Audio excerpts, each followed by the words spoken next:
Bismillahirrahmanirrahim. Assalamualaikum warahmatullahi wabarakatuh. Alhamdulillah, wassalatu wassalamu ala rasulillah amma ba'du. Jamaah salat subuh Masjid Baitul Ma'mur yang dirahmati Allah Subhanahu wa taala.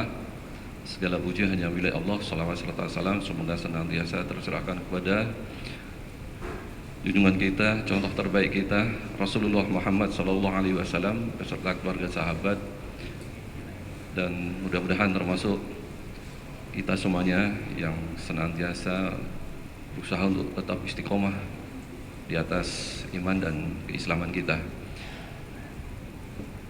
Alhamdulillah, pada kesempatan subuh kita hari ini kita telah kedatangan tamu yang insya Allah sudah yang ketiga kali, Ustaz.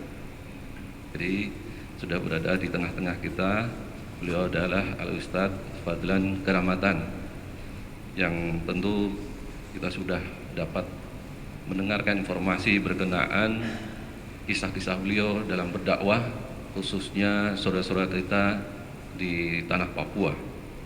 Dan insya Allah pada kesempatan hari ini insya Allah akan berbagi kembali tentang sebuah tema, yaitu mengembalikan manusia menjadi hamba Allah, para penyembah-penyembah Allah. Insya Allah nanti akan diuraikan secara panjang lebar oleh beliau, dan nanti tentu akan kita berikan kesempatan bagi jamaah sekalian di akhir sesi untuk tanya jawab. Baik Ustaz, barangkali langsung saja Ustaz ya. Fadhil. Assalamualaikum.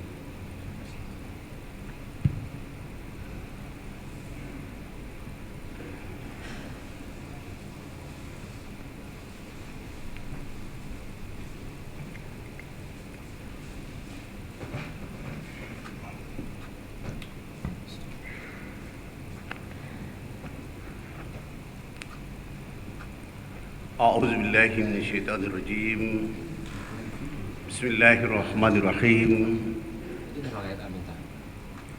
السلام عليكم ورحمة الله وبركاته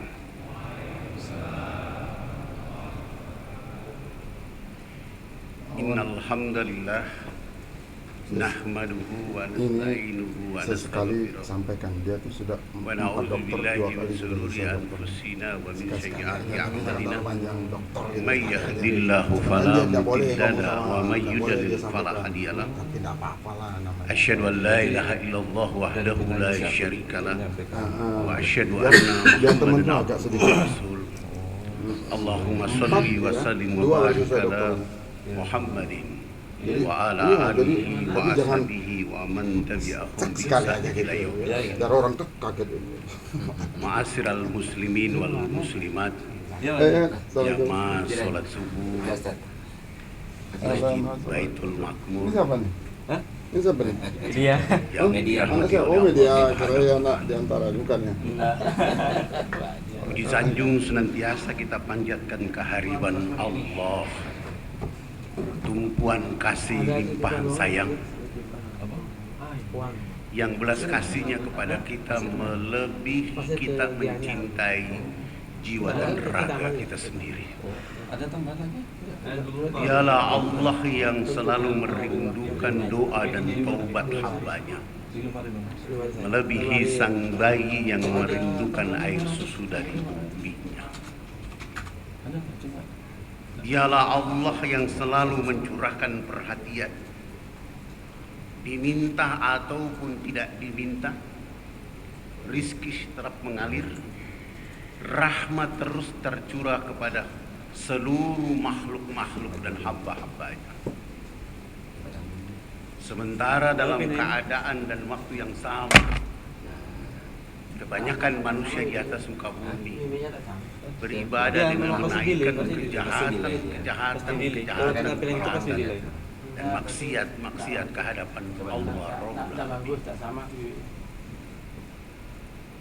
Dialah Allah yang selalu mengurus segala keperluan hidup daripada makhluk-makhluk dan hamba-hambanya.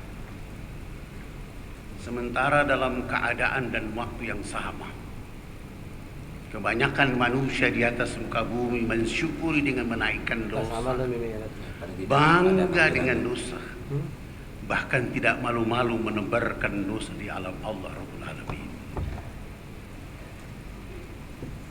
Dialah Allah Al-Khaliq Tabaraka wa Ta'ala yang menciptakan manusia dari setetes air mani yang hina. Mereka menjadi gagah, ganteng, cantik. Ada yang rambutnya keriting, kulitnya hitam keling. Ada yang rambutnya lurus, kulitnya putih. Ada pula yang kulitnya putih, rambutnya warna krem. Mereka seluruh manusia itu Allah tebarkan di seluruh alam semesta. Dan sungguh Allah melebihi mereka manusia daripada makhluk Allah yang lain berupa akal dan pikiran. Tetapi kebanyakan di antara mereka hidup dengan keangkuhan, egois, tamak, rakus, sombong. Bahkan di antara mereka manusia itu sudah ada yang berani-berani lupa kepada Allah Rabbul Alamin. Di suatu saat Allah akan mengembalikan mereka manusia ke tempat yang paling terhina dan terendah, yaitu menjadi bangkai-bangkai yang ditelan oleh cacing-cacing Allah di perut bumi Allah. Dialah Allahu Akbar, la ilaha illallah, ma'buda illallah. Alhamdulillahi Rabbil Alamin, summa alhamdulillahi Rabbil Alamin. Di 6 Saban 1447 Hijriah, Allah beri keberkahan, ridho, sehat afiat, peluang dan kesempatan kepada kita untuk membangun kerinduan kepada Allah melalui sholat subuh berjamaah. Semoga sholat subuh pagi hari ini menjadi sholat subuh yang tersempurna, terbaik, dan dicatat oleh Allah, seluruh malaikat Allah Rabbul Alamin, menjadi catatan amalia terbaik dari setiap hadir di rumah Allah ini, agar kelak nanti diperlihatkan kembali dalam buku catatan kebaikan menjadi amalia yang paling unggul di hadapan Allah Rabbul Alamin. Amin ya Rabbul Alamin.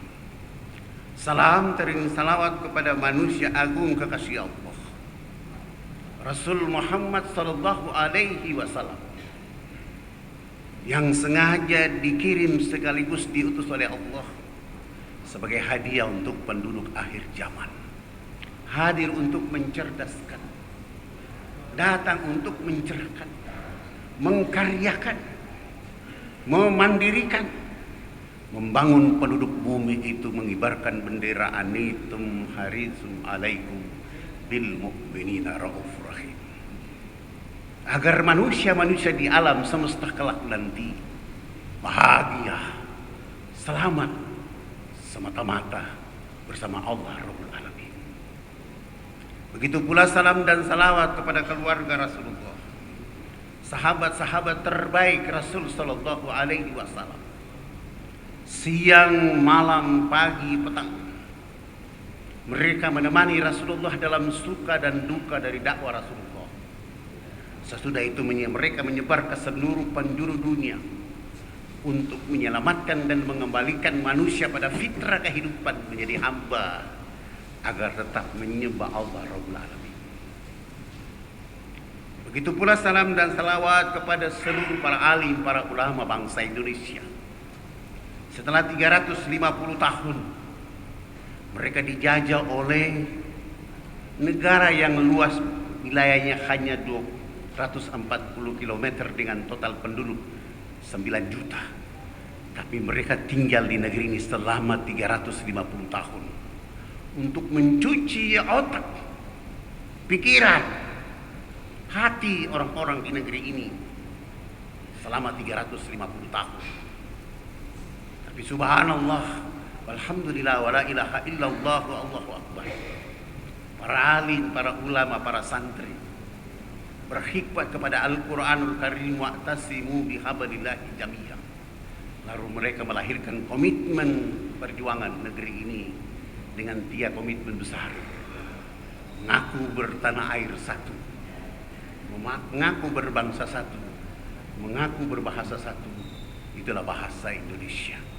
Energi itu menjadi penyatuan antara yang Sumatera, Jawa, Sulawesi, Maluku, dan seluruh orang yang ada di negeri ini untuk tak berada di wilayah ini.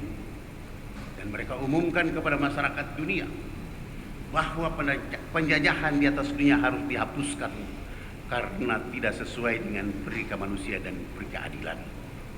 Cita-cita ulama itu tidak lain dan tidak bukan Indonesia menjadi bangsa yang berdasarkan Qul huwallahu ahad, atau bahasa nasionalnya ketuhanan yang Maha Esa.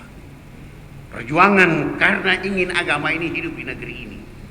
Alhamdulillah pada tanggal 9 Ramadan 1364 Hijriah, bertepatan hari Jumat 17 Agustus 1945, rahmat kemerdekaan dimiliki bangsa Indonesia. Dan hari ini kita sedang menuju 82 tahun Indonesia merdeka. Dan masyarakat dunia sedang menunggu kebangkitan Islam itu datang dari Indonesia. Oleh karena variabel-variabel yang ada di Indonesia sudah memiliki kemampuan untuk menjadi negeri muslim yang menjadi contoh dan teladan untuk seluruh masyarakat dunia. Pertama, jumlah umat Islam di dunia, Indonesia menjadi unggul mayoritas. Yang kedua, variabel masjid terbanyak di dunia ada di Indonesia. Menurut Dewan Masjid hampir 900.000 lebih. Yang ketiga, pondok pesantren terbanyak di dunia adalah Indonesia, 42.000. Yang berikutnya, majelis taklim terbanyak di dunia juga ada di Indonesia, 32.000. Ormas Islam juga terbanyak di Indonesia, hampir 12.000. Tetapi variabel-variabel itu tidak mendukung apa yang menjadi pesan Nabi sampaikan walaupun satu ayat. Sehingga dalam proses perjalanan agama di negeri ini, kita mayoritas tapi sungguh merendahkan derajat agama dan dakwah di tengah-tengah kehidupan bangsa dan negara. Umat Islam mayoritas, masjid yang banyak, pesantren yang banyak, majelis taklim yang banyak, umat Islam yang banyak itu, ternyata umat Islam Indonesia sholat subuh hanya 2%. Sholat duhur hanya 34%. Yang unggul adalah sholat Jumat. Itu pun ada survei tambahan bahwa rata-rata yang sholat subuh tidak menikmati khutbah Jumat yang disampaikan oleh khatib, malah menjadikan masjid atau sholat Jumat menjadi sarana tidur siang. Bagaimana kita bisa bangkit? Sementara ulama memberi pesan kepada kita bahwa bangunlah jiwanya, bangunlah badannya, baru kamu bisa bangkit, baru bisa mendapatkan Indonesia Raya. Di sisi lain, hampir survei dari Sabang sampai ke Merauke, ketua-ketua RT yang dekat lingkungan masjid ada, tidak pernah menyambung hubungan dengan masjid untuk memakmurkan masjid-masjid yang ada di wilayah itu. Sehingga RT jalan sendiri, warga jalan sendiri, masjid jalan sendiri. Padahal tahun 2024 ada survei baru bahwa umat Islam mayoritas itu 65% belum bisa baca Quran. Di sisi lain ada tambahan analisa dari survei-survei bahwa negeri ini juga panen dengan 675 aliran sesat. Dan sangat memalukan lagi adalah para dai bertumpuk di kota-kota dan menjadikan dakwah menjadi sarana untuk menyanjung diri mereka Sementara materi dakwah yang disampaikan seperti orang sedang lawak. Sehingga jamaah yang hadir di tempat itu bukan mendapatkan hikmah dari dakwah yang disampaikan. Justru yang dibanggakan bukan Nabi Muhammad SAW, bukan para sahabat, tapi yang diunggulkan adalah lawak yang disampaikan di dalam sarana dakwah itu. Sementara diperlukan oleh Nabi Muhammad SAW kepada kita adalah kerinduan kepada sahabat yang hidup di akhir zaman, yaitu mereka tidak melihat wajah Rasulullah, tidak duduk dengan Rasulullah, tidak mendengar kata-kata langsung dari Rasulullah, tapi berjalan di seluruh muka bumi untuk menyampaikan pesan bahwa dakwah harus sampai kepada semua orang di belahan bumi. Sehingga hadis yang dikemukakan oleh Ibnu Hibban kepada kita bahwa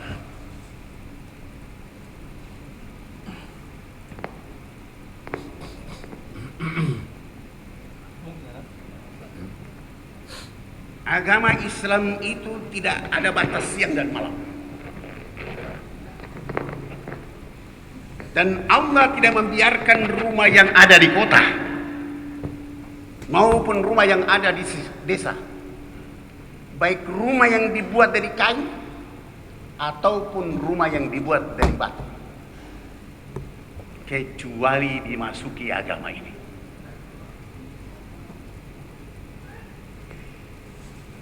Hadis ini memberi peranan kuat kepada kita semua.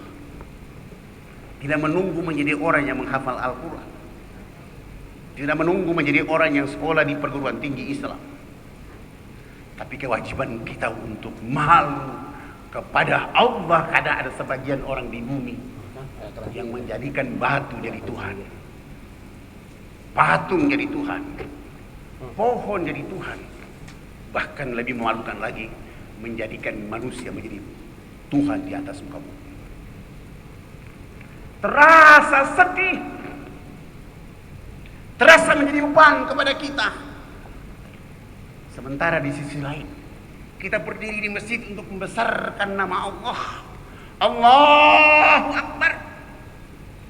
Tapi di kota yang sama, di wilayah yang sama, di tempat yang sama, ada orang yang menjadikan Tuhan, patung menjadi Tuhan.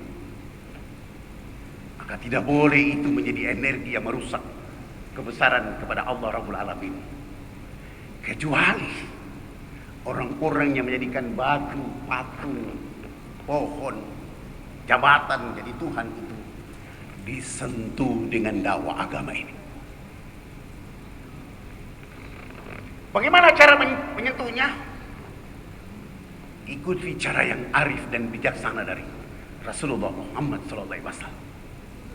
Walau dirinya dihina, walau dilempar dengan batu, tapi senyumnya mencerdaskan, tatapan matanya membuka hati manusia. Wah, ini bukan orang biasa untuk menyampaikan pesan langit, pesan Allah. Sehingga kehinaan kepada dirinya bukan menjadi persoalan, pelecehan kepada jiwanya bukan menjadi masalah. Tapi bagaimana kalimat Islam ini sampai kepada orang yang mendengarnya? Dari 2 orang menjadi 4 orang, 11 orang, 12 orang, 112 orang. Subhanallah. Hari ini orang terus bergerak menjadikan bumi dengan catatan penting dengan agama ini. 2,8 miliar penduduk bumi menempatkan la ilaha illallah. Maka tidak ada tugas lain sebagai umatnya Nabi Muhammad SAW mengibarkan bendera dakwah itu kepada semua orang dengan energi tadi, berkiblat kepada Nabi Muhammad SAW. Bukan uang yang menjadi tujuan kita melakukan hal ini, tapi bagaimana tetangga kita, kawan kita, sahabat kita, orang satu kampung dengan kita, dari waktu ke waktu membesarkan nama Allah Rabbul Alamin. Saudara-saudaraku yang dirahmati oleh Allah Subhanahu wa Ta'ala, orang di Bali harus bertanya kepada dirinya masing-masing, Jika Allah turunkan kiamat di Bali tiba-tiba, Allah menetapkan orang Bali masuk neraka.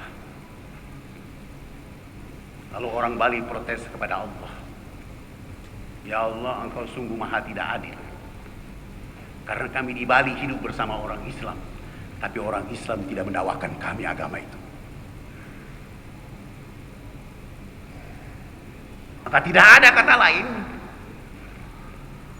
Tidak Anda bilang tunggu ada punya uang, tunggu ada waktu yang tepat. Sementara umur terus berjalan dengan waktu yang ada. Maka komitmenlah pada jiwa kita. Saya menyebutkannya begini. Hidup itu waktunya sangat singkat. Mulai dari Hajar Aswad dan berakhir atau berhenti di Hajar Aswad. Ketika mulai dari Hajar Aswad, maka ada Al-Mutazab. Bagaimana komitmen jiwa ini kepada Allah? Bagaimana komitmen jiwa ini kepada Nabi Muhammad SAW? Bagaimana komitmen jiwa ini kepada agama yang dibawa oleh Nabi Muhammad atas perintah Allah? Di sebelah ada pintu Ka'bah. Bagaimana jiwa ini berlapang-lapang dengan agama ini di mana saja kita berada? Sebab banyak orang yang menggunakan agama ini untuk kepentingan dunianya. Maka kita harus keluar bahwa agama hadir menjadi kelapangan hidup untuk menceritakan, mengajarkan, membimbing, mencerdaskan, mencerahkan mereka yang belum tercerah dengan agama ini, agar mereka tidak salah menuduh, memfitnah terhadap kita yang sedang mencerdaskan, dan kepada kita yang sedang mengembangkan dakwah ini, menyampaikan ayat ini. Jangan pernah merasa diri bahwa saya yang orang paling hebat dalam dakwah ini. Jauhkan itu semua. Nah, ikuti cara Nabi Muhammad. Orang yang berdakwah itu adalah siap menghadapi hinaan dari siapapun, siap dilempar, siap diusir, siap ditangkap, siap dipenjara. Karena ingat dia bukan untuk ditangkap, tapi bagaimana orang yang belum menyebut la ilaha illallah akan menyebut la ilaha illallah karena dengan energi hidup. Maka di subuh hari ini saya sampaikan bahwa energi terbaik daripada orang yang berdakwah adalah wa ma umiru illa liya'budullaha mukhlishina lahuddin. Kata Allah, tidak aku menyuruh kalian beribadah kepada aku melainkan ketaatan hati yang tulus. Kalau hati sudah tulus, kalau niat sudah tegak dengan ketulusan, maka seluruh perangkat langit akan menemani menghadapi persoalan yang akan kita hadapi. Toh, kalau yang kita hadapi adalah hinaan, mari jadikan hinaan itu menjadi energi kita untuk berjuang tanpa henti, seperti yang dihadapi oleh Nabi Muhammad SAW. Malu kita kepada Rasulullah dalam keadaan yatim piatu, tapi dakwah tidak pernah putus. Keluarga tidak menyukainya, paman sendiri membencinya, bahkan ingin membunuhnya. Tapi Nabi Muhammad sadar dengan tenang bahwa dia tidak berjalan sendiri. Langit, payung langit menemaninya. Allah dengan seluruh perangkat malaikat menemaninya dalam dakwah. Apalagi kita menjadi umatnya, pasti kerinduan itu akan datang kepada kita. Kapan kita memulainya? Kembalikan kepada jiwa-jiwa yang ada di ruangan ini. Karena kita sedang sibuk membesarkan nama Allah di tempat lain, di rumah Allah, tapi di tempat lain orang sedang menduakan Allah Rabbul Alamin.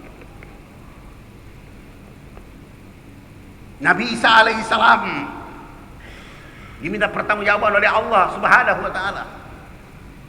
Wahai Isa putra Maryam, benarkah engkau ajarkan kepada orang-orang di bumi bahwa engkau dan ibumu adalah Tuhan selain aku? Nabi Isa alaihissalam menjawab, itu bukan hakku. Engkau mengetahui apa yang aku kerjakan, sementara aku tidak mengetahui apa yang engkau kerjakan. Aku hanya mengatakan kepada mereka di bumi bahwa ani budullah rabbi wa rabbukum. Belum sehat kan? Ani rabbi wa rabbukum adalah hidangan yang Allah turunkan dari langit kepada Nabi Isa alaihissalam dengan umatnya. Dan ternyata yang mengamalkan itu di bumi adalah Rasulullah Muhammad SAW. Intinya adalah menyelamatkan seluruh manusia menuju Allah Rabbul Alamin. Firaun yang mengatakan kepada dunia bahwa dirinya adalah Tuhan, tapi tidak punya kemampuan untuk membuat laut jadi daratan. Siapa orang yang sombong di atas bumi dengan agamanya, yang tidak ada ridha dari Allah, tidak ada pelantikan dari Allah Subhanahu wa taala, justru mereka terbeban pada jalanan kehidupan. Maka tugas kita untuk mengembalikan fitrah dia menjadi manusia dan posisi menjadi hamba untuk budullah kepada Allah Rabbul Alamin. Karena Nabi Isa sudah mengatakan, ani budullah rabbi wa rabbukum la ilaha illallah. Maka kita di mana saja berada, di kereta, di pesawat, di kapal laut, di jalan, jangan mendiamkan diri, tapi berkenalanlah orang yang ada di kiri kanan kita dan menyampaikan pesan agama ini, walaupun satu ayat titipkan kepada pendengar suara hati dan pandangan mereka dalam hidup. Itu yang harus kita kerjakan. Kita tidak boleh menjadikan orang-orang yang belum menyembah Allah menjadi musuh, tapi menjadikan mereka menjadi lahan dakwah agama ini. Yang penting apa nih? Tidak boleh mencemooh agama mereka. Memang delay deh pasti lah. Tapi tampilkan agama kita di tengah-tengah mereka bahwa inilah Islam yang mencerdaskan, yang mencerahkan, yang mengkaryakan, yang memberdayakan, yang memandirikan, yang membangun. Yang bahasa Al-Qurannya datang menjadi rahmatan lil alamin.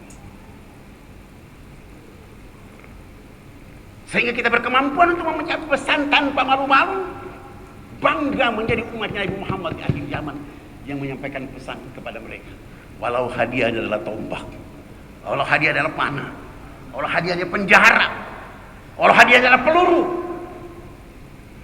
boleh jadi panah, tombak, peluru, fitnaan itu menjadi kapsul-kapsul dan vitamin agar dakwah tidak boleh padam dalam satu detik pun.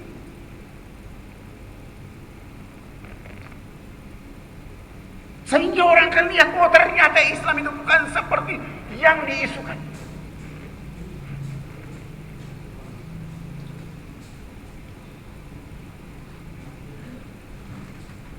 Saya ambil contoh kasus tahun 92 malam sih berangkat ketika saya diminta ke Guangzhou, China.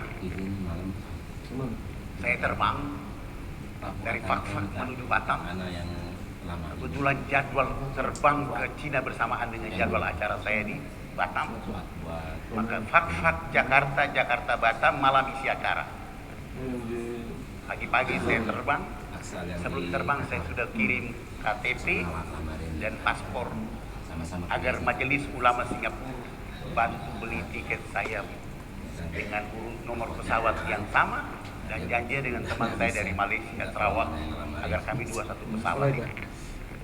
ada Pak Buat Saya sudah sampai duluan, diantar oleh teman-teman di Singapura untuk masuk airport sambil menunggu sahabat saya yang datang dari Sarawak. lamarin besok Saya tidak pakai gamis seperti ini. Lamaran Jas, celana panjang, kopi, pakai topi. Ya orang tidak kenal bahwa saya bukan Banda.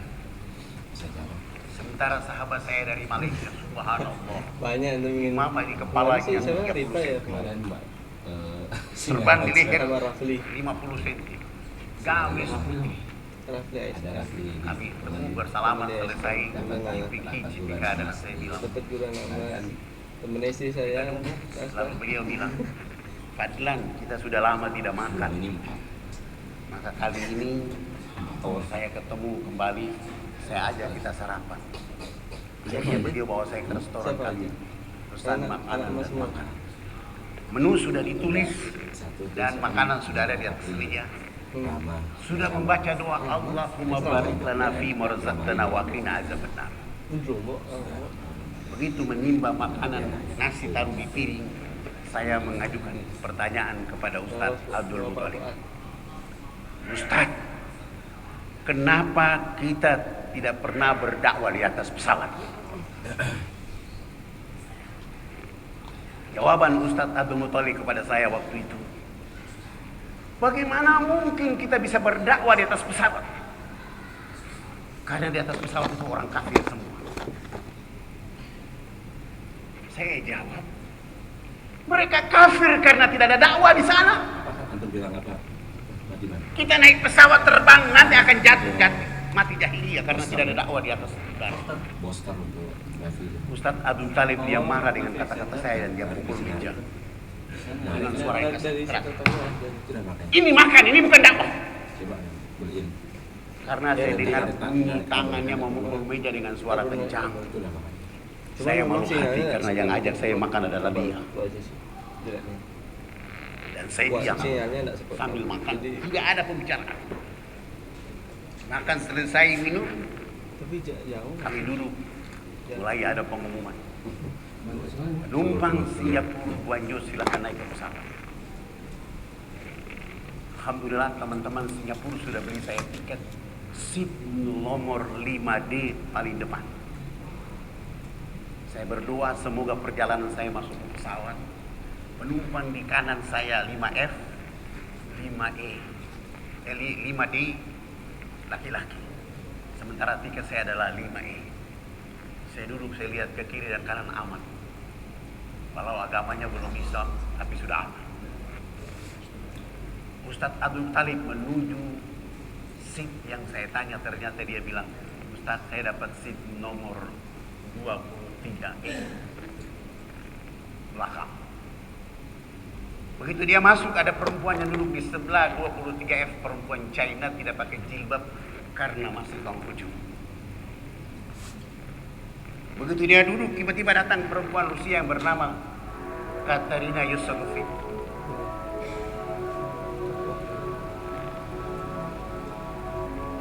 Kita dengar bunyinya dulu.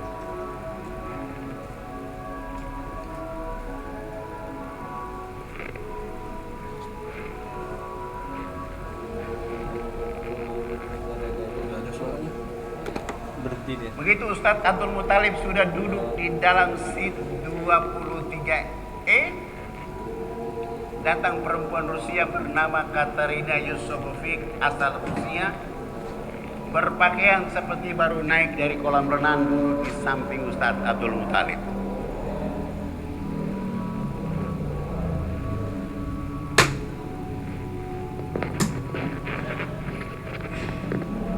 Baju antara Katarina Yusufovic dengan Ustadz Abdul Muthalib bertentangan. Maka ketika pesawat bergeser ke landasan pacu, Ustadz Abdul Muthalib mulai terisak-isak karena keadaan di samping kirinya. Sampai begitu pesawat take off di titik keseimbangan, ada pengumuman bahwa safety bag sudah dipadamkan karena sudah berada di titik keseimbangan. Ustadz Abdul Muthalib terus menangis, dan yang bertanya kepada dirinya bukan perempuan China, justru yang memberi pertanyaan adalah perempuan Rusia. Apakah Tuhan sakit? Ustadz Abdul Muthalib menangis lebih keras lagi. Ketika dia menangis lebih keras lagi, datanglah pramugara dan pramugari bawa dokter sekaligus diagnosa penumpang yang bernama Ustadz Abdul Muthalib. Setelah diperiksa diagnosa ternyata tidak ada penyakit, dan Ustadz Abdul Muthalib pun tidak akan berhenti menangis kecuali semakin meraung-raung. Saya dengar suara itu dari depan, lalu saya menuju ke belakang, saya minta izin ke belakang. Saya lihat dari pintu, oh, yang menangis adalah sahabat saya yang tadi melarang dakwah waktu makan itu. Dan saya dekati mereka dan saya bilang kepada Ustadz Abdul Muthalib dan Katarina dan penumpang yang ada di samping itu, bahwa Ini orang dia menangis bukan karena sakit. Dia menangis cuma ada 3 hal yang dia temukan pada hari ini pada dirinya. Antara dirinya dengan penumpang yang bernama Katarina Yusufovich. Kenapa dia menangis? Anda ini perempuan cantik, tapi Anda pakaian seperti ini, Anda menghinakan dirinya dalam kehidupan di bumi kepada Allah Subhanahu wa taala. Itu yang membuat dia menangis. Padahal Anda sungguh cantik. Yang kedua, dia menangis karena Anda perempuan cantik, tapi sayang dengan cara Anda pakaian seperti begini, tempat akhir kehidupanmu adalah neraka jahanam. Itu yang membuat penumpang ini menangis. Yang ketiga, dia menangis karena tidak bisa mengungkapkan kalimat kebaikan kepada dirimu, Katarina. Maka jalan satu-satunya dia menangis supaya engkau tanya kepada dirinya. Lalu Katarina Yusufovich mengatakan, benarkah Tuhan menangis karena 3 hal itu? Abdul Muthalib langsung mengatakan, yes. Ketika dia mengatakannya, jawaban dari Katarina Yusufovich kepada dirinya bahwa, apakah Tuhan siap membimbing saya? Ustadz Abdul Muthalib bermasalah lagi, lambat menjawab, dan saya bilang, kau terima itu. Setelah dia bilang, ya saya siap membimbing Anda, beberapa jam kemudian kami tiba di Guangzhou. Saya SMS ke panitia, tolong bawa busana muslimah karena insya Allah ada orang syahadat. Menutup auratnya kami bawa ke tempat acara. Acara yang pertama adalah pengucapan 2 kalimat syahadat dari Katarina Yusufovich, sekaligus diganti nama dengan Khadijah Yusufovich. Setelah itu selesai, dibawa kembali ke dalam, dimandikan, dibersihkan tubuh badannya, berpakaian muslimah yang lebih baik. Masuk ke acara berikutnya adalah akad nikah antara Khadijah dengan Ustadz Abdul Muthalib. Saya bilang sama Ustadz Abdul Muthalib, gara-gara antum pukul meja di Singapura, getarannya ada di sini. Orang lain di bumi mendapatkan jodoh, engkau dapat di udara. Kalau sholat di Sidratul Muntaha turun ke langit, kau ada di antara langit dan bumi. Jangan kau hianati perempuan ini. Alhamdulillah suami istri hari ini menjadi salah satu pengurus Masjid Biru di kota Moskow. Kau tinggalkan itu Sarawak, bantulah dakwah kita di sana. Bapak Ibu yang dirahmati oleh Allah, saya pulang ke kampung setelah sekolah. Salah satu lokasi yang saya bisa datang itu, kami harus sewa pesawat. Tempo itu harganya hampir 35 juta sampai 50 juta. Hampir dengan biaya 2 miliar hari ini. Untuk membangun masjid di sana kami harus membeli semen satu sak 1.250.000. Saya bawa salah satu ustadz, namanya Ustadz Firman, orang Jawa Timur dari Mojokerto. Kami berdakwah selama 3 bulan, tidak ada orang masuk Islam. Saya mulai putar kepala saya bagaimana cara orang dapat syahadat. Maka saya izin kepada kepala suku, saya bawa anak perempuan bernama Yakomina,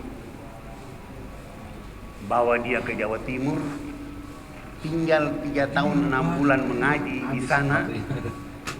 Kerjanya adalah mengaji, masuk salon, ngaji, masuk salon, ngaji, masuk salon. 3 tahun 6 bulan itu menghabiskan biaya salon 23.775.000. Rambut keribu yang tadi kayak pohon beringin itu diribonding jadi lurus. Tadi hitam itu dilulur selama 3 tahun 6 bulan, berubah seperti perempuan nyaman. Begitu dia pakai jilbab, baru Ustadz Firman bilang sama saya, Pak Ustadz, segera nikahkan saya dengan perempuan ini. Alhamdulillah kami nikahkan selesai dan saya umumkan di sana kepada keluarganya bahwa di Mojokerto ini banyak ulama, banyak ustadz, banyak guru. Izinkan saya bawa laki-laki ini kembali berdakwah di kampung ini perempuan. Kami terbang Makassar, Biak menuju lokasi. Kami tinggal 3 hari, tiba-tiba pesawat datang dan kami terbang. Ketika sampai di lokasi, kami harus ganti pesawat lagi, yaitu harus naik helikopter. Bagaimana cara dakwah bisa hidup? Saya bilang sama pilot, kita jangan mendarat di bawah. Gunakan tangga agar perempuan ini turun dari tangga agar orang melihat siapa ini perempuan. Begitu ini Yakomina yang kita ganti nama dengan Khadijah turun dari tangga pesawat. Ketika baling-baling pesawat meniup sehingga angin kena jilbabnya melambai-lambai, orang di kampung itu berteriak, malaikat datang di kampung. Lalu begitu dia turun, seluruh perempuan yang ada di situ datang melihat siapa sebenarnya yang turun ini. Lalu dia cerita kepada mereka, namaku dulu Yakomina. Saya bisa berubah seperti ini. Saya bisa cantik seperti ini. Saya bisa pakaian seperti ini karena Islam membuat peradaban pada jiwa raga saya dalam kehidupan. Maka saya tidak boleh tinggal di kampung saya. Saya harus kembali menceritakan keadaan ini kepada saudara, kakak, adik di kampung. Cerita pendeknya, 67 perempuan saat itu pun syahadat. Hanya dengan gaya salon 3 tahun 6 bulan itu. Banyak cara kita melakukan dakwah. Apalagi Ustadz Falan punya metode pakai sabun mandi, mengubah tahara dengan cara sabun mandi itu menjadi kiblat untuk pakai mandi. Kalau dia bersih, maka hidayah masuk ke dalam tubuh badan. Karena impiannya tidak lain dan tidak bukan bagaimana mereka menyembah Allah, jujur hatinya kepada Allah seperti kita yang jujur hati kita kepada Allah Rabbul Alamin. Terasa bahagia, terasa happy walau kita tidak berjumpa dengan Nabi Muhammad, tapi orang yang kita ajak ketika dia menyembah Allah di masjid bersama kita, terasa kita duduk di sampingnya Nabi Muhammad SAW. Getaran itu harus dimiliki oleh kita. Jika kita difitnah oleh orang, terasa getaran Nabi Muhammad 1400 tahun yang lalu itu kita rasakan di saat ini. Sehingga tidak ada satu detik pun kita mundur kecuali dakwah sampai kepada orang-orang. Saya 2 bulan yang lalu, sebelum saya datang ke Surabaya, saya diundang oleh 4 pastor dengan pertanyaan yang pertama, Bunda Maria menyembah siapa? Saya menjelaskan, Bunda Maria menyembah Allah Subhanahu wa Ta'ala. Kenapa dia menyembah Allah Subhanahu wa Ta'ala? Karena dia perempuan kedua yang namanya ada di surga. Dan kenapa dia menyembah Allah? Dia bersyukur kepada Allah Subhanahu wa Ta'ala karena rahimnya dititipi hamba Allah yang akan mendakwahkan manusia di bumi. Yang ketiga, kenapa dia menyembah Allah? Karena namanya diabadikan oleh Allah dalam Al-Quranul Karim. Jadi kalau kalian tanya kepada saya, dia menyembah siapa? Saya bilang dia menyembah Allah. Dan bukan dirinya sendiri.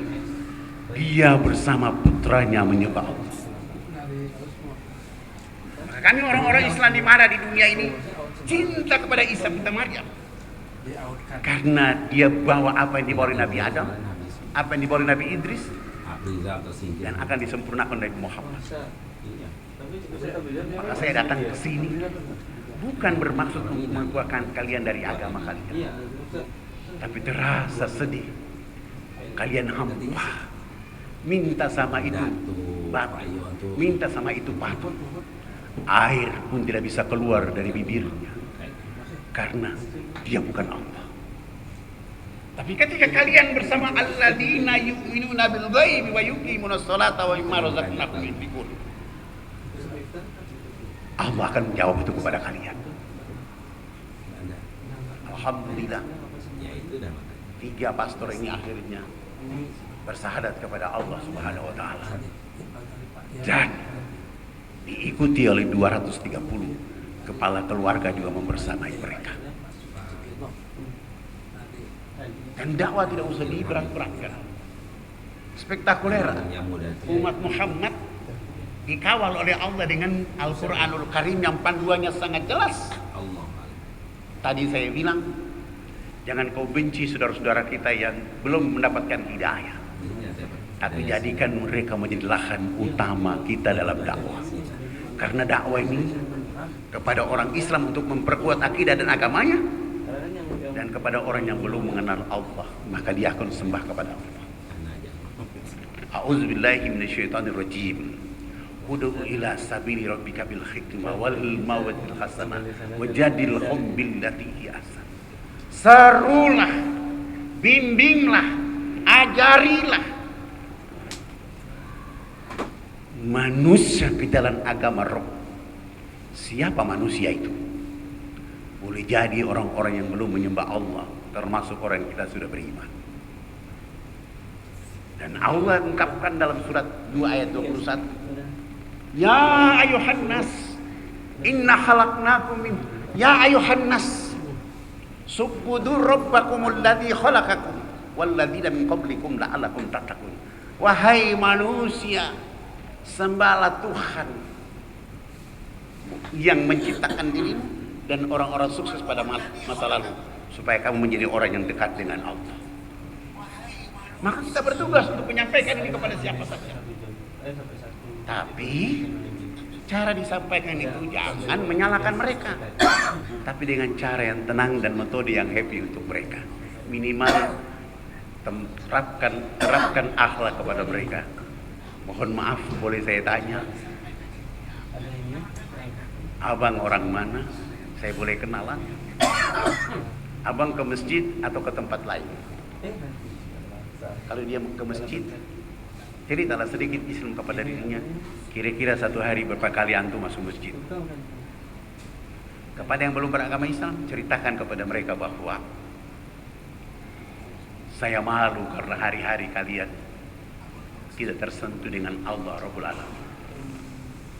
Yang ada dalam hati kalian adalah hawa nafsu dan pembodohan hidup. Kalau dia marah, sujud syukur kepada Allah karena dakwahmu sudah sampai. Pada saat dia marah, jangan kamu membencinya. Baca Al-Fatihah, semoga Allah kasih hidayah supaya menguatkan pertanyaanmu dalam hatinya. Insya Allah genggaman itu akan sampai kepada mereka.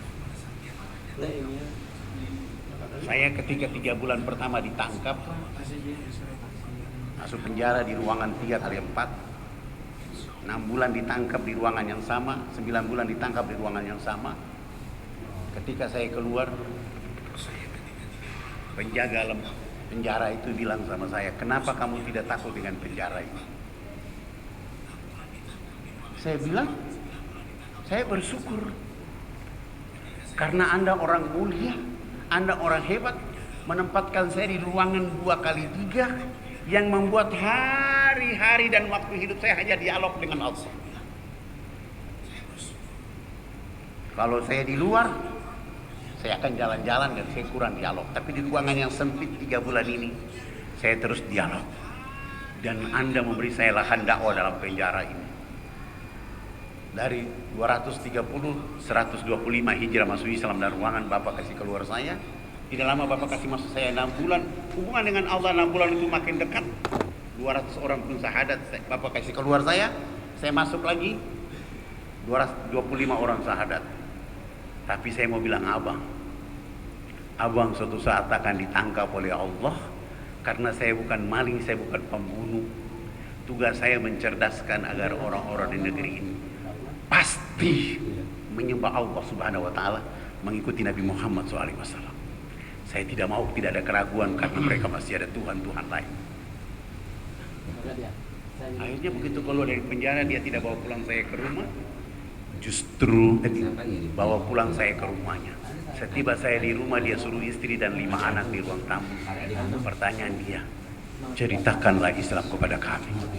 8 jam kemudian dari perjalanan cerita itu, beliau dan istri serta 5 anak pun hijrah mengucapkan 2 kalimat syahadat. Masya Allah. Ini anak saya yang iya Saya selalu bilang sama teman sahabat, tidak ada pekerjaan yang paling bergengsi di dunia ini kecuali dakwah. Dan pekerjaan bergengsi itu dilakukan oleh para nabi dan rasul, dan itu menjadi energi tinggi dari Nabi Muhammad SAW. Marilah kita tebarkan ini kepada saudara kita. Sebelum saya akhiri, saya putar video 4 pastor syahadat bersama warganya.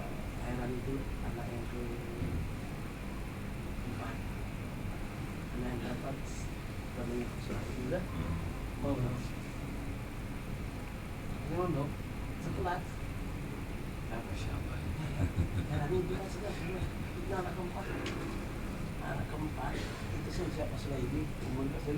Ini posisi mereka dalam tempat ibadah yang lama. Supaya tidak panas saya buka dindingnya, saya suruh mereka buka dinding karena kepanasan kalau kita di dalam. Di kampung itu tidak ada AC. Yang ngaji itu baru pas di SMA. Potong. Insya Allah. Cuman saya di rumah kan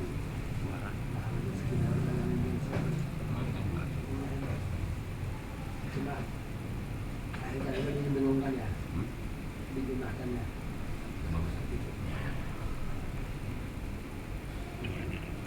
Kakaknya belum ngaji. Kalau di kampung udah bagus, Masya Allah. Kakaknya belum ngaji, keduanya belum ngaji. Ya Allah. Jadi di rumah di SMP saya di Pak. Lumayan memang. Kita ulangi sekali lagi dengan suara ya. Susah sekarang Nah, di rumah. Dia lari sekali dia. Setiap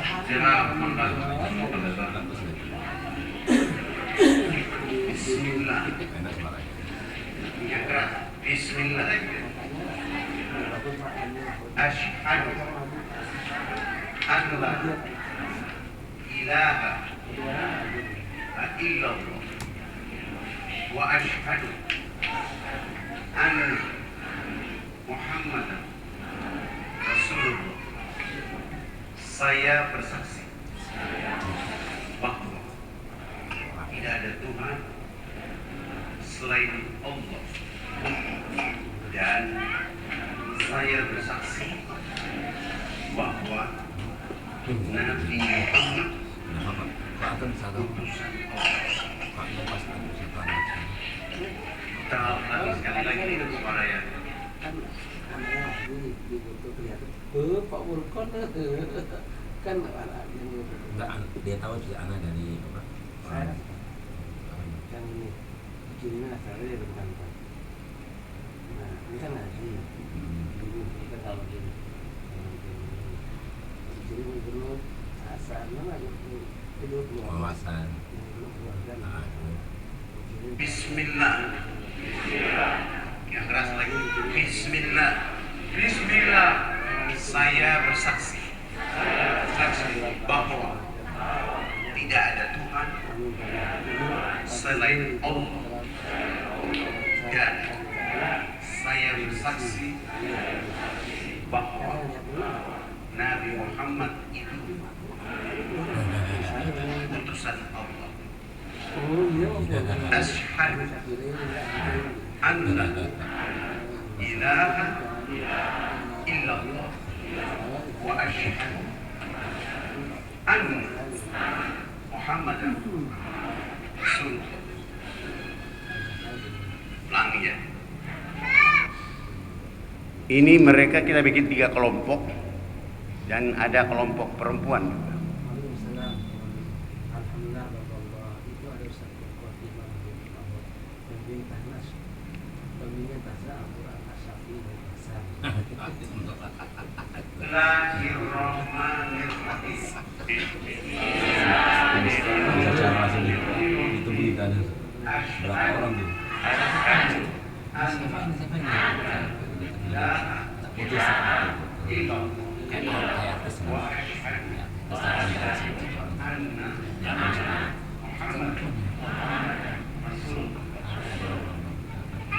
kan?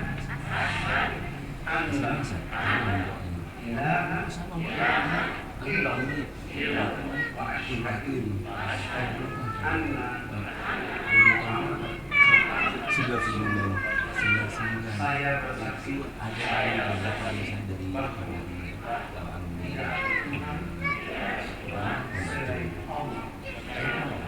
sebutin satu masih bagus kata saya ngobrol kak telepon yang bilang assalamualaikum ketemu saya lihat lagi dunia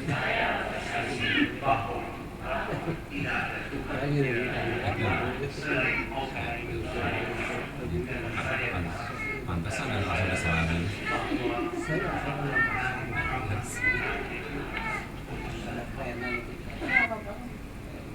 Allah Akbar. Ini sebagian akhwat langsung kita pakai mukena suruh sadar. Ada. Oh iya. Dakwah merupakan pekerjaan bergengsi dan Nabi Sallallahu Makanya banyak sebenarnya tak kira kalau jauh sampai rumahnya itu anak-anak ubek yang hafal yang namanya antum tuh. Abi, ini mau Ustaz Mayuni, ini mau musiknya ini, banget, masa kan itu?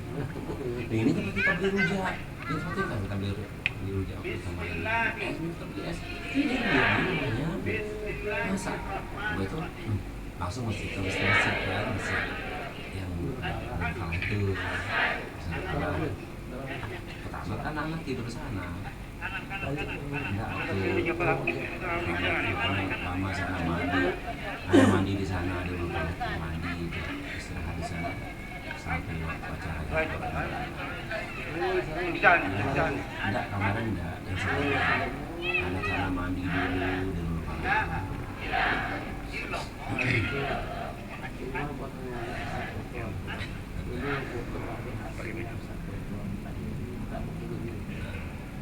oh iya enggak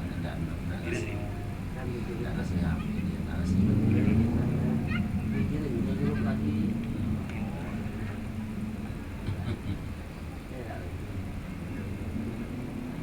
Ya, ini kita masuk ke pastornya sahaja. Oke, bisa dipasak terakhir.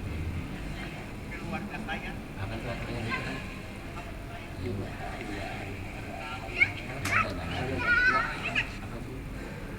Bismillahirrahmanirrahim. Ashhadu jarinya lagi jari Maksudnya, masa bagian situ? Ashhadu an la ilaha illallah wa ashhadu anna Muhammadan Kalau bagian situ kan kita udah tahu. saya bersaksi bahwa tidak ada Tuhan selain Allah dan Panjang sekali. saya bersaksi bahwa Nabi Muhammad utusan Allah dan nama saya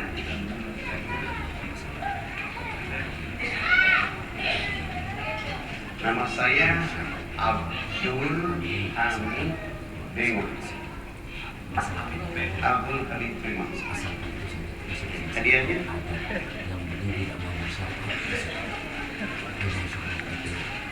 jadi ini langsung kita ganti nama, yang pastornya langsung ganti nama.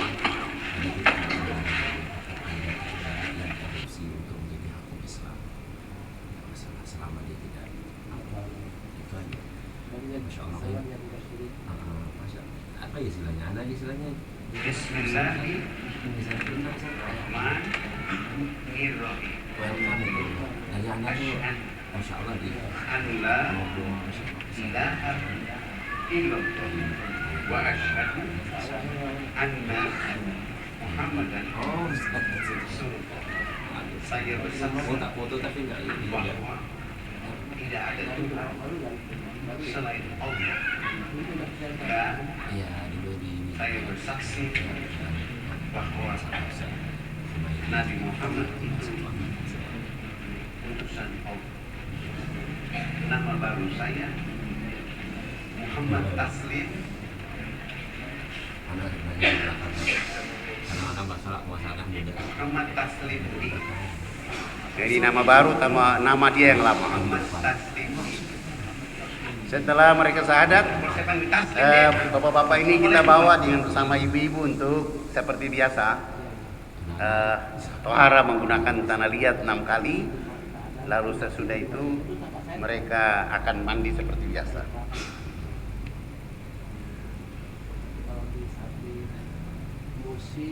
Bismillahirrahmanirrahim. Satu, dua, tiga. Bismillahirrahmanirrahim. Nawaitu.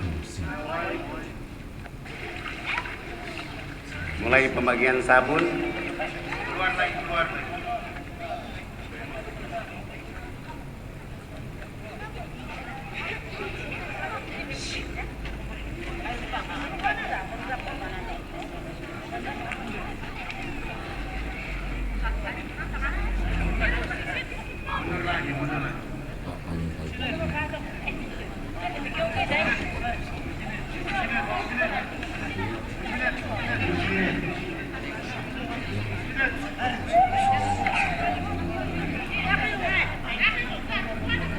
Setelah mereka posisi sudah di agak jauh dari pinggir, mulailah kita perkenalan menggunakan sabun, karena sebagian mereka pakai sampo dulu. Itu gosoknya banyak, yang banyak. Itu abang gosoknya banyak.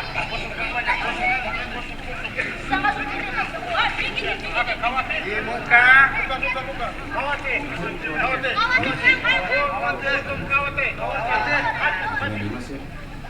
Belakang. Belakang semua. Leher.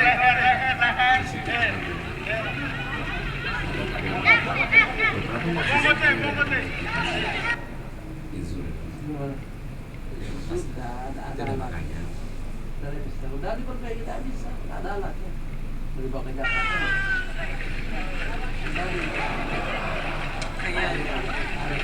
Oke, sekarang sampo di rambut. Kawat.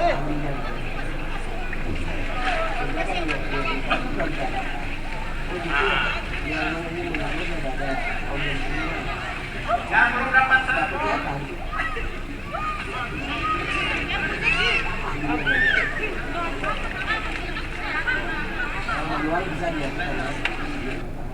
Setelah mereka mandi, kita mulai perkenalkan, kita kasih sabun, kasih perlengkapan makan. Waktu itu adalah sembako agar mereka bisa di tempat-tempat mereka bisa masak sudah menggunakan.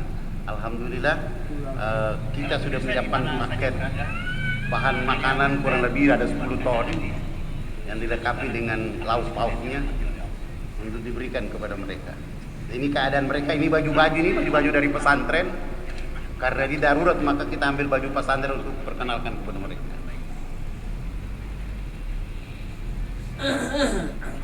Setelah mereka dapat ini, kita bawa mereka untuk menuntun bagaimana mereka bisa takbir.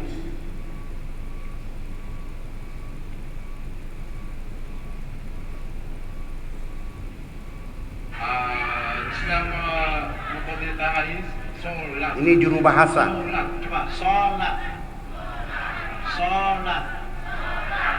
Sholat itu ada 5. Sholat itu ada 5. Ya. Pertama dari mana dulu? Mulai kita akan mendengar azan. Kita coba dengar. Setelah mereka ada pembimbing kita azan, sesudah itu mulai masuk mereka niat. Dan ini pelajaran ini lebih cepat mereka tanggap. Setelah itu baru kita temani dengan buku-buku tuntunan sholat. Allah namanya ajar. Sholat, Allah Ini harus perlu terjemahan bahasa kamu. manusia yang memanggil.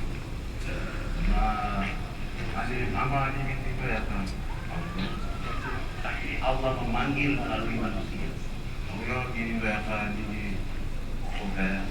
Jadi ini penjelasan ajan untuk mereka dan mereka ada di pintu sholat yang berikutnya. Perjalanan mereka mulai belajar sholat. Kemudian pun malam. Ya, karena ada makan malam. Pertama yang dibaca adalah iftitah. Ini teknis. Setelah belajar sholat kita bimbing mereka untuk baca Quran, termasuk yang tua-tua. Kalau nanti pas nggak tahu kenapa dia nikah. Mulai dari anak-anak sampai mantan pastor, semua dibimbing untuk baca Quran. Dan hari ini sudah ada tim kita yang membimbing mereka untuk membaca Quran agar Ramadan tahun ini mereka mulai pertama sholat. Dengan baik sekaligus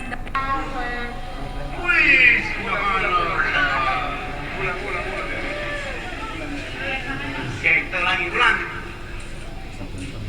Baca. Abata. Keren. Dan alhamdulillah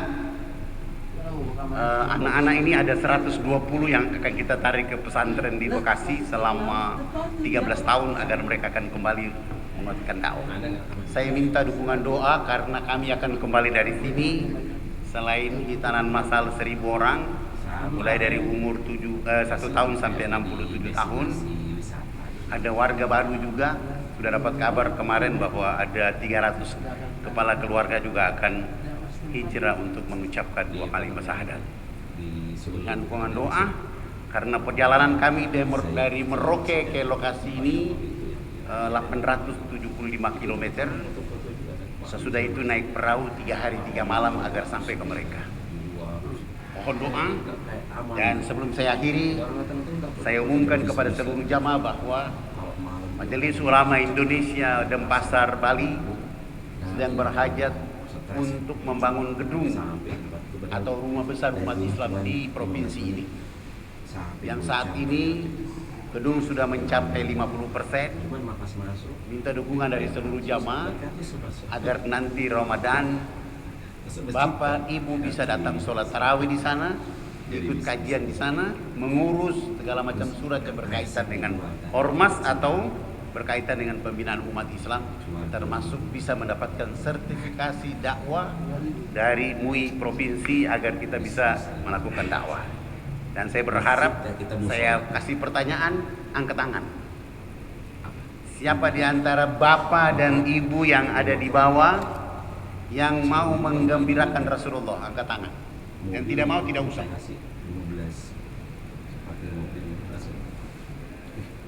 Siapa yang mau menggembirakan Rasulullah? Karena rame kan.